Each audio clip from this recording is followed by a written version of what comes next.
Hey Bookaholics, and welcome back to another video. Today I am bringing you my December wrap-up. Now, I look awful, I sound awful, I feel awful, I am very sorry. This is going to be the choppiest video I've done in a while. I'm going to have to cut out all the sniffles. So, I'm sorry in advance. I'm unwell, but I want to get this wrap-up done. I want all of the books from December wrapped up so I can start with a somewhat clean slate. We'll get into that in a minute. Let's talk about the books that I've read. I have managed to complete 3 vlog projects, and I do have one that is going to come out, hopefully. I'm not sure yet. I wrapped up some of the vlog projects that I had ongoing from throughout all of 2025, so I did bring those to a close, which was lovely. So it does mean that I am starting at least my vlog series with a clean slate, and I am starting those over. The first one that I finished was I did finish my spinner wheel vlogs. The spinner wheel has had a makeover. It has changed up for 2026, so that was the last of its kind. And this one I did was, the theme for this one was Swana, so Southwest Asia and North Africa. So this one I ended up reading 4 books for. So the first one was Victory City by Salman Rushdie. This one I ended up giving 3.5 stars. I did really appreciate the way the story was told and the richness and how thematic it was, but it was one of those where I definitely felt where I should have been more invested in the characters than I was. I definitely should have been more in love with the characters than I was, and it just ended up then not meeting my expectations, because there were definitely scenes that I think if I had more emotional investment as opposed to just intellectual investment, I would have loved them more. While I think that it has a place and it is a really good book, and I can completely understand why people would give this 5 stars, it is one that for me I really did admire and appreciate, but one that I should have loved. On the flip side of that, I also read The Map of Salt and Stars by Zain Jokadar, and this one is similar kind of thematically. It's a dual timeline. It is a story of perseverance, very much like Victory City. Both of them are comparable in the sense that they are dual timelines, and they are about someone traversing space, and that also then transcending across time, and the way that we find our place in society, and the way that society pushes us to be certain people, to have certain ambitions and certain goals, but then to also tear those down as soon as society falls apart in some way, shape or form. There were so many thematic overlaps between these two, but I just found that I liked Map of Salt and Stars a little bit more. I ended up giving this one a 4.5 stars. I did really like it. There was some pacing issues a little bit in the 3rd quarter, I want to say, that kind of slowed it down a little bit for me. That is why it doesn't get 5 stars, but other than that, I just thought the writing style was gorgeous. It was an absolutely beautiful book, really thematically rich, and I just had a good time with it. I think that it gave me what I wanted from Victory City. It gave me that emotional investment and that connection to the characters, and I'm normally very picky with your timeline. Your timeline doesn't normally work for me because I normally prefer one timeline over the other. But this one, I think that the way it drew the parallels, it wasn't spoon feeding it to you. It was a lot more just highlighting the cyclical nature of violence, I suppose, and what changes and what doesn't. And I just think that it was done in a really interesting way and a beautifully told way. It was definitely a lot of emphasis on the writing style in that I really appreciated. The next one that I read was Conqueror's Blood, which is a continuation of the Gunmetal God series. It's book 2 in the Gunmetal God series. This one definitely felt more horror. The first one felt like dark epic fantasy. This one felt like fantasy horror. And we're following different characters to an extent. It continues on, but also not, like it's its own separate thing. But I was a little bit more familiar with the world and a little bit more familiar with the writing style and stuff because it was book 2. So I did enjoy this a little bit more than book 1, but solely because of that familiarity. Other than that, I don't think that it's necessarily like a step up in terms of plot or anything, because nothing's progressing in that linear way of like, oh, we saw all of this happen, what are the repercussions, because we're following different characters. I like this series. It's not one that I am like clamoring to read the next book every time. I let it come up in spinner wheels and read it as and when. So I'm enjoying my time with it enough to continue. Like I don't feel the need to DNF, but they are so far solid 3-star reads. Like I really like the writing style. I really like the immersion. I'm not hugely invested in the characters. I'm not hugely invested in the plot yet. So at the minute, I'm just like, this is a cool world that I'm watching people play in, and I'm happy with that. So again, not one that I'm feeling very strongly about, but one that I did enjoy my time enough that I would definitely continue on with the series. And the last one for that vlog was Bunny by Mona Awad. This one is a dark academia horror-ish thing where I don't know how I feel about it. Every single time this comes up, I'm like, I'm sorry, I have no thoughts. Head empty, no thoughts. I had a great time with it, I had fun with it, I don't have thoughts on it. So it is one of those, so you're just gonna have to either read it or not based on whether or not it's interesting to you. Not because it's a complex book, it's too complicated to talk about. Don't let that deter you. It's more just, I have no idea what to tell you that wouldn't be spoilery, because everything about this felt like a journey. Like you just jumped into it and you roll with it and you're like, the is going on the entire way through the book. And I think that going in knowing as little as possible is for the best. So if you want to look it up, go ahead. But I think if you're into dark academia and you want some horror and you want stuff to be a bit wacky, just go in blind. That's what I did, and that's why I'm so hesitant to talk about it, because I don't want to take away from that experience for someone else. I wouldn't have enjoyed the experience anywhere near as much if I'd gone in knowing stuff, so I don't want to do that to other people. So it was a good book, I had a good time with it, I gave it 4 stars. It didn't blow my mind new favorite like it did for a lot of people, but I really do admire what it's doing within the space, and I will continue to read Mona a lot. The next vlog that I did, I wrapped up my romance vlogs, my fantasy reader reads romance vlogs. So I read 3 for this one. It is my smallest one, and this was winter, icy, cold romances. The first one that I read was The North Wind by Alexandra Warwick, and I loved this book so much more than I thought I would. Like, not new favorite territory, let's not get that mistaken, but I had such low expectations of this book because it's trope after trope. Every single character is just a copy and paste of a well-loved character, but just the combo and the way it was done, and I ate it up. It was such a fun tropey time. It was like rereading without rereading. It had that nostalgic, comforting level of investment, and like, I know this, I know these characters, I know this world, even though I didn't. It was like if you took Sarah J Maas and Hannah Witten and a bit of Hunger Games thrown in there for good measure, and it just felt really nostalgic for something I'd never read before, and that was fun, and that was exactly what I got out of it, and I really appreciated it for that. Then I read Ledge by Stacey McEwen, which I did like. This is another one of those times where I really did learn that I prefer my romances to be a one and done. For me, I prefer my romances most of the time to be standalones, essentially, that are kind of set in the same world, so you can still see what happened to those characters, but I don't want my romances to be drawn out over 3 books. It's just not who I am anymore. I mean, I don't know if it ever was, because I got into romance once I started reading companion standalones. I never got into Twilight. I did go through my romance phase in my teens, didn't we all? I think that I much prefer the standalones, because Ledge felt so drawn out. The whole first half is just them getting down a goddamn mountain. Like, it's a whole half a book of going down a hill. It takes a long time to really get into it. I didn't get invested enough in the romance because it needs to go slow, but like in a way that was just like, wow, okay. With fantasy romances like this, I do find that it's really hard to strike the balance between the world building and the fantasy side of it and the fantasy plot, and then also the romance. Like, I always feel like when we're in the midst of the romance, if fantasy comes in, I'm like, you are interrupting? Do you mind? But then also when we're in the midst of like the fantasy plot, I don't care about the romance. Why are you caring about the romance right now? We've got a whole world to save, kind of thing. And it always feels like an interruption. I never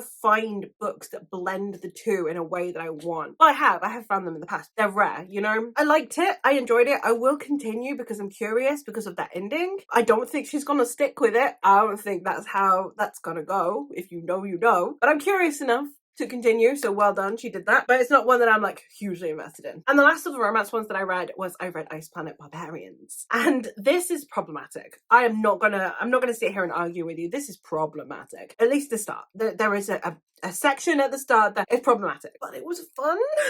Question mark? Like, I know. It was fun. And you know what? That's what I wanted it to be. No one looks at the cover of Ice Planet Barbarians. No one hears the title Ice Planet Barbarians and thinks that's some serious literature right there. I need to be all guns blazing into this one. No, you just read it for funsies. And that's what I did, and I had a great time with it. So is it peak literature? No, it's garbage. The dialogue is so cringe, but I had fun. I had so much fun. I was so invested in just continuing and seeing how absurd this book could get. And that's exactly what it intended to do, and I feel like it fulfilled that. So while it has some problematic elements, and please do check content warnings, I believe that the most problematic element of this one is at the start, and it's nothing to do with the romance, it is to do with the start. I talk about this a little bit in the vlog, but it is problematic, and do bear that in mind and do protect your mental health. Then we go into Lightfall. I participated in Lightfall for, which is part of the Magical Readathon, in which I read 8 books, novellas, novelettes, etc. 8 things in total, one for each of the reading prompts. And yeah, because I like to get me the entire bingo board, because I like buying things in pretend shops. For those of you who don't know, Lightfall is part of the Magical Readathon. Magical Readathon is my die-hard readathon. It's the one I participate in every year. We had a bingo board this time and I needed to read 8 books. So let's get into what those books are. I listened to the audiobook of Jester by Tim Carter. This was the first thing I started and the last thing I read, because I read it throughout the entire week. This was a delight. This is a cozy fantasy. I won this in a giveaway over on my friend Terry's Instagram. So thank you so much, Terry, for hosting said giveaway. I had a great time with it. It was just what I needed. It's one of those that I think if I'm not in a good mental health space and I just need an audiobook to distract me, it's one I can see myself going back to, irrefutably. It's one of those that I can just see being a comfort read now. If you took my recommendation for Wriggly Little Hands by Alex Knight and you want like the epic fantasy version of that, like less comedic, it's not less comedic, different kind of comedic, you want the British version of that, then go with Jester. Like there's overlap there. I can't explain what, aside from that it's kind of parodying epic fantasy, but not in a way that's disrespectful. It's more just like an homage while at the same time parodying, and I loved it. I had a great time with it. It's so much fun. Audiobook is the way to go with this one as well. Do go check out the audiobook if you can. I'm not an audiobook listener, but the audiobook narrator really brought it to life, and even the content warnings at the start was so funny, and I'm so glad that I read it. The next one that I finished was Good Spirits by BK Burson, because I joined that hype train like everybody else, and it is a somewhat Christmas Carol-ish retelling kind of thing. I really liked this. I was shocked at how much I enjoyed this. It is basic. It's not reinventing the wheel, you know. Everything about it is predictable. It's nothing you've not seen before, you know. You've seen this romance time and time again. I still enjoyed it. It was a great Christmassy time. It did a great job with the vibes. The main character was the right side of like your typical quirky slash klutzy-ish, but in a cute way, kind of protagonist that you kind of want to hug but also want to shake a little bit. Love her. She was great. She fulfilled the purpose. Grumpy sunshine tropes. You've got your grumpy kind of ghost of Christmas past dude who would be grumpy because he's been around for a long time, dealing with the absolute worst people. But I enjoyed it. I don't know, like it was just fun. It was what my brain needed at the time, and I had a good time with it. The next one that I finished Deal of a Lifetime by Frederick Backman, and so far my least favorite Frederick Backman. I gave this 3 stars, but I don't know. I don't even know if it gets 3 stars because it's so forgettable. It's basically we're following a guy who is dying of cancer and is kind of reminiscing on his life while he's also observing a little girl who's on the same cancer ward who's also dying of cancer. And I don't know, it's like a conversation around death and what we leave behind and what legacy means and what we would do for other people and all of that. And like, I get it, but also I don't care. I know that sounds really callous when you're talking about like a really emotional read about cancer and all that, but it just didn't resonate with me at all. And it's not even like this whole having an unlikable main character. Frederick Backman does a really good job of writing complex characters that aren't necessarily all perfect, wonderful people, but that you still have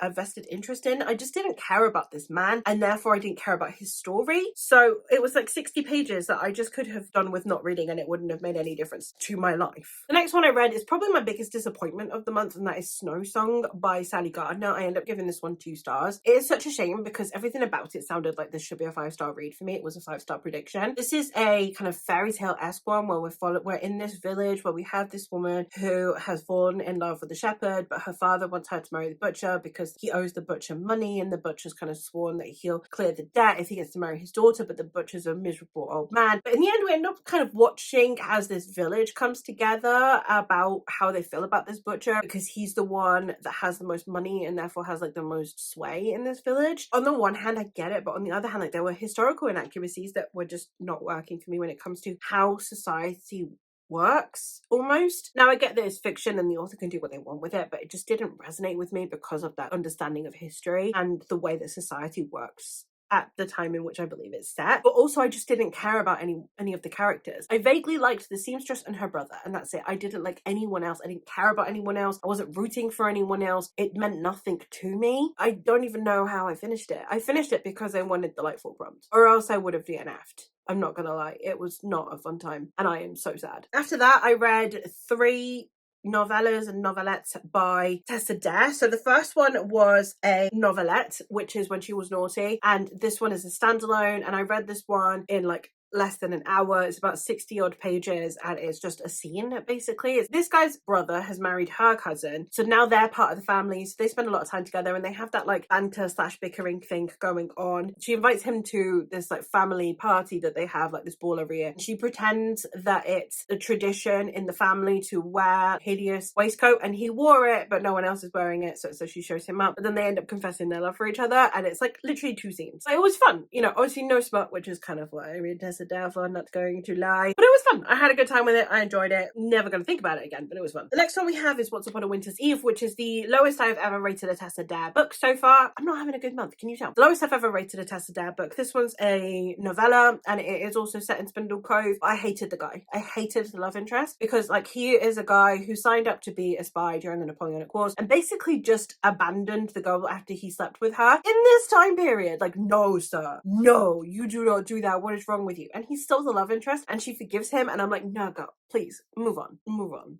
He's not worth it. So I just you know, I was unimpressed. I did not like him. I didn't forgive him even if she did. So I don't buy into the romance because I'm like, slap him, don't kiss him. What are you doing? The next one, however, Lord Dashwood Missed Out, I did like a little bit more. It's a similar setup in the sense of like you have a guy that she believed was going to propose and then left, but he didn't sleep with her and abandon her. He just kind of left because he was not dealing very well with his emotions. It was more romantic. This one worked more for me. I liked this one a bit more. I also have an author as a protagonist, which I always find enjoyable. So this one I enjoyed a little bit more. It's still a novella, so it's still only like 3 stars. It's not like wow, mind-blowing, but I had a good time with it nonetheless. The next one that we have is I read Spellbound and Ever After by Nora Roberts. This is a collection of 2 novellas by Nora Roberts. They're both kind of like set in Ireland and they are both kind of like whimsical romances. They were fine. I gave each of them 3 stars. I think like they were fun, they were quick. I'll never think about them again. I probably won't be keeping the book. I'll probably unhaul it. Like I had a good time while I read it. Good time, not a long time. I don't feel very strongly about it and I don't have any thoughts on it, and I only read it like 2 weeks ago. So that already says, I think, everything you need to know about like how little of an impact it's had on my life. It's just like, yeah, it was fun. I'm glad I read them. Like I enjoyed them. It's not like, oh, I wish I DNF'd. I'm never going to think about them again. Then we'll go move into my Baba Yaga vlog. But I don't know if that's going to see the light of day because I don't know how good the footage is, because it's mostly just me looking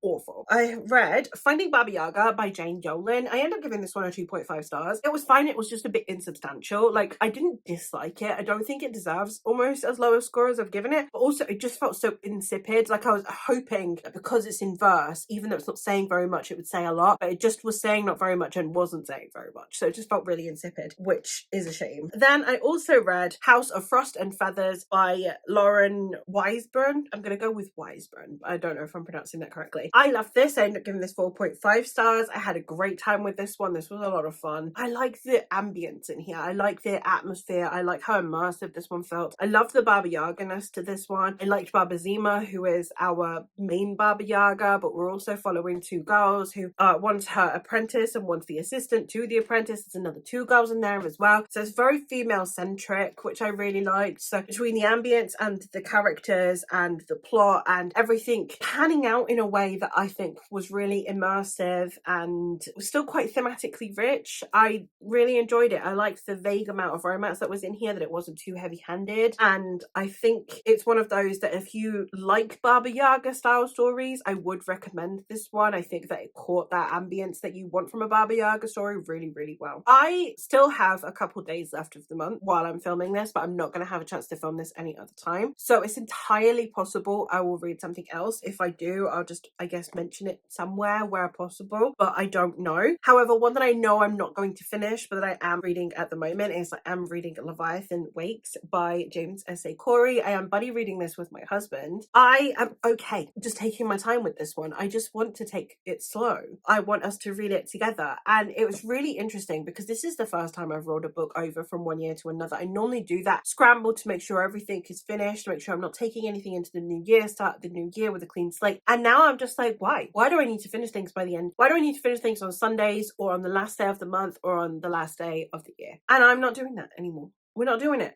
In 2026, we're not doing it. We're rolling over, and I'm reading this book at the pace that I need to be reading it at so that I can truly appreciate it with my husband. That's exactly the energy that I want to be taking forward. Because I never used to do that. Prior to BookTube, I just read books. You know, I read them when I read them. I never used to care when I finished the book. Did it need finishing by Sunday because of a vlog? Or by the end of the month for a wrap-up? Or by the end of the year? No. And I'm not doing it. But I'm having a great time with this. I'm enjoying it a lot more than I enjoyed the show. So that's going for it. So this is not going to get finished by the end of the year, and it's felt so freeing because it's not even down to me. Like, once that got taken out of my hands, like, my options were read ahead of my husband, which defeats the object of Buddy reading it with him, or he's setting the pace and we're not going to read 300 pages in 2 days, so it's not happening. And I felt so relieved. That's the energy that I want to take forward throughout the rest of the year, is just, you finish a book when you damn finish a book.